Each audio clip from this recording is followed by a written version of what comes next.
Prostate cancer is the second leading cause of cancer-related death among men, and there are often no symptoms. Our next guest is a prostate cancer survivor. He was diagnosed actually at a screening event at the Pro Football Hall of Fame. We welcome NFL Pro Football Hall of Famer Mike Haynes. It's good to see you. Good to see you, Larry. It's amazing that, and it's true, it's one of those things, no symptoms, you don't know you have it. Tell us about your experience and how you found out that you had prostate cancer. Well, for me, I was in the right place at the right time. I worked at the NFL at the time, and I was asked just to go help out. And while I was down there, these ladies, who now I call angels, suggested that I go ahead and do this because maybe the guys will see me do it and they would do it. You know, football players are really weird. 115-degree temperature, no problem, I'll play. But if it's related to taking a digital rectal exam, that scares me away. So anyway, there is where I had my first conversation with the doctor about the symptoms and about the statistics. That at that time, 1 in 6 men would be diagnosed with prostate cancer in their lifetime. When you compare that to 1 in 8 women could be diagnosed with breast cancer in their lifetime, and most men don't know where the prostate is. Every man knows where the breasts are, but because of that, when I was diagnosed, he asked me to be the spokesperson for it to help get the word out.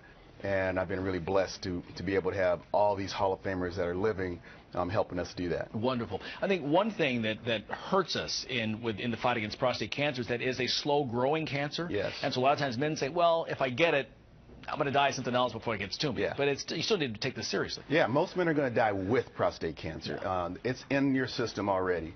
But you have to be watching it, know the statistics.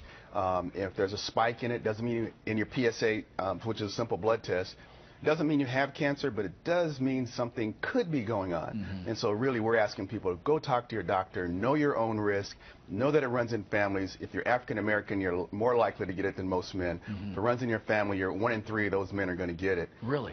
So when I heard those stats, I had the conversation with my doctor. That's what led me to finding out that I had it. Yeah, I don't mind that physical every year. Yeah. Every 2 years maximum, for that reason, just to make sure it's uncomfortable, but it's okay. Yeah. What are some of the symptoms if people are just watching this right now that men need to look out for? Well, that's really one of the things that's really difficult because of the symptoms a lot of times are the same symptoms for many other diseases, like waking up in the middle of the night, going to the restroom several times, feel like you have to go and have to urinate and nothing comes out, or it's very, very slow. And as we get older, our urine flow is a lot slower. So there's a lot of things. So the best thing you can do is talk to your doctor and find out if it runs in your family, and then work it out with him.